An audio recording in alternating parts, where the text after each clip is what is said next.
1 miliar pertama untuk si pencetak keuntungan. Juli 2012. Sore itu masih teringat di pundak saya panasnya matahari yang meresap ke kain kaos saya dalam perjalanan pulang ke kontrakan. Baru saja saya menjual penguat sinyal dari lempengan tembaga yang saya dapatkan dari Google seharga 3.000-an. Saya jual 60.000. Nggak banyak saya dapat uang. Sehari laku 1 dari pagi sudah alhamdulillah. Apalagi yang bisa saya lakukan selain promosi di grup-grup FB jual beli dan COD dengan konsumen. Yang terpenting itu pulang bawa uang. Kadang sampai sore belum ada yang beli, saya belum berani pulang. Saya terus tawarkan dan keliling sampai malam. Ya, bersyukur tiap hari bawa uang untuk beli beras dan lauk, nyambung hidup untuk besok. Ya, hari itu saya sudah melepas semua mobil-mobil saya karena ingin hidup tanpa riba. Meskipun dibilang bangkrut, gak dipercaya teman-teman lama, itu gak masalah. Tapi tekad saya masih bulat. Tapi sebenarnya saat itu adalah saat bahagia saya. Meskipun pulang cuma bawa uang 50, 100, 150, saya sudah gak lagi punya angsuran. Di pikiran saya adalah jualan apa lagi? Jualan apa lagi? Suatu hari, saya dan istri bersih-bersih gudang.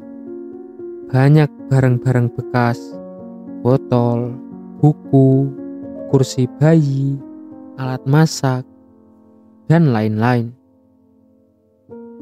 Semua kami berikan ke warga kampung sebelah yang masih mau, dan mak pelunting ada gelang perak pemberian teman kuliah dulu. Kalau nggak salah si Randy, kalau nggak si Taufik.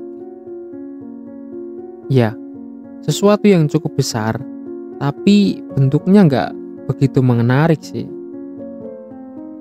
Untuk gelang pada umumnya saja. Dan saya simpan gelang itu. Kalau malam, saya sering beberapa jam di warnet cari barang secara online yang bisa dijual di grup-grup Facebook. Dan penasaran saya itu dengan yang namanya penghemat BBM. Apakah Anda tahu atau pernah menggunakan yang namanya penghemat BBM? Karena dulu saya punya mobil, saya pernah pakai dan rutin membelinya. Ketemulah satu merek penghemat BBM yang diproduksi dari Surabaya. Kemudian saya telepon untuk membelinya dalam bentuk curah untuk saya kemas ulang. Tapi karena minimal order sebesar 4 juta rupiah, saya nggak punya uang sebesar itu dan nggak punya uang sebanyak itu. Dan saya hanya beli sebotol, cuma penasaran apa sih isinya. Setelah barang datang, tertulis minyak atsiri. Dan saya langsung ke warnet mencari info lebih lanjut tentang minyak atsiri.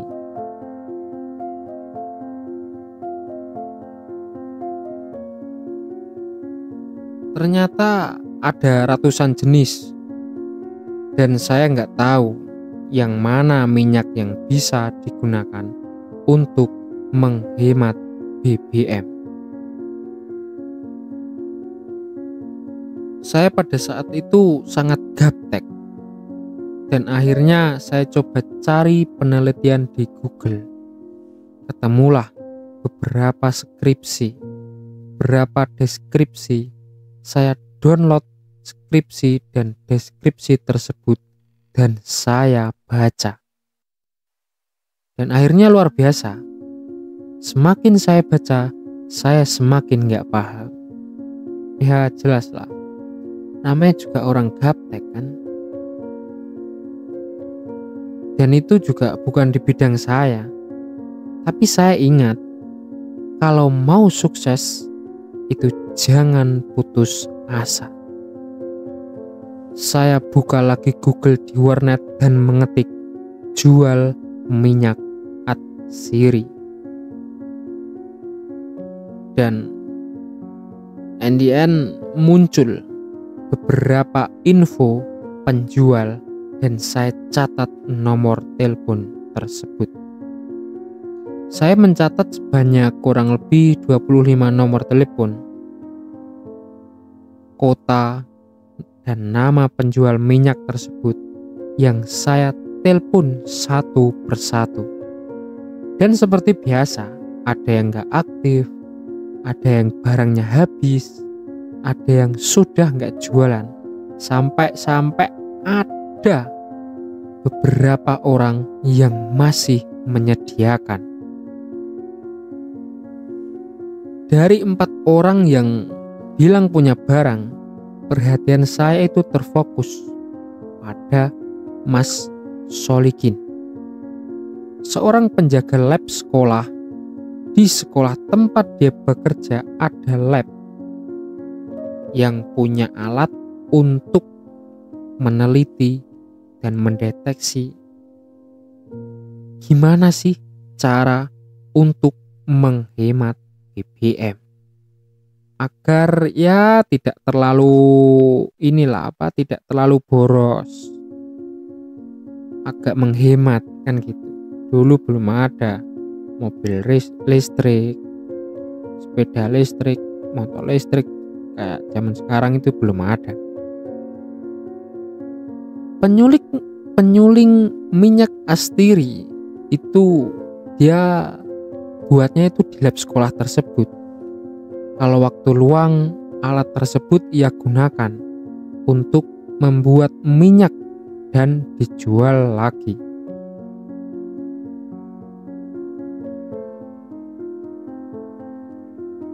Dan pada akhirnya saya telepon dan hubungi Mas Agus untuk diajak ketemuan, untuk deal-dealan. Sambil tanya-tanya dan basa-basi. Dan saya itu mau ke Jogja untuk membeli minyak tersebut. Saya bawa print skripsi dan deskripsi yang berisi spek minyak atsiri tersebut. Dan saya pun meminta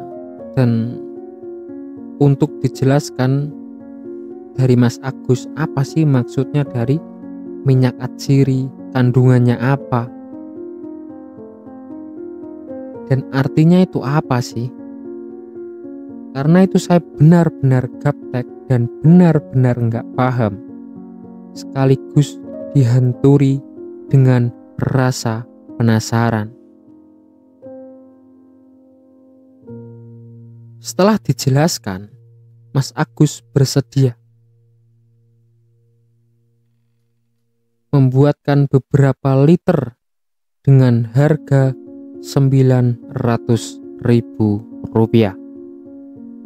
Karena uang saya hanya 300.000, saya bawa gelang perak yang saya temukan di dalam gudang dan saya jual ke pengrajin perak di Jogja. Akhirnya saya dapatkan uang 720.000 dari menjual perak tersebut. Dan saya lanjut ke toko botol untuk membeli 1 atau 3 botol tetes. Tahu kan?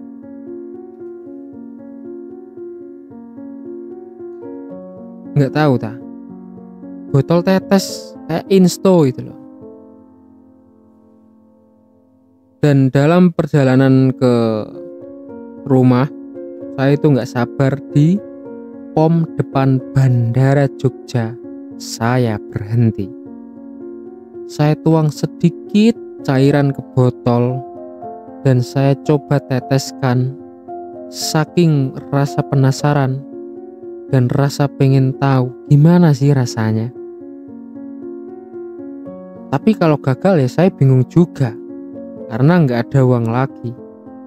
1,5 jam saya ngebut dari Jogja ke rumah. Saya coba rasakan perbedaan di kendaraan saya. Pada waktu itu saya pakai motor. Lumayan enak tarikannya. Dan sampai di rumah saya buat stiker pakai printer di rumah. Saya kasih nama DJ Speed dan saya post di Facebook. Maklum, kamera HP zaman itu benar-benar kabur. Karena sudah kehabisan uang, saya langsung post di akun saya saja. Post di banyak grup jual beli dan saya busy atau broadcast ke BBM, BlackBerry Messenger sebisa mungkin.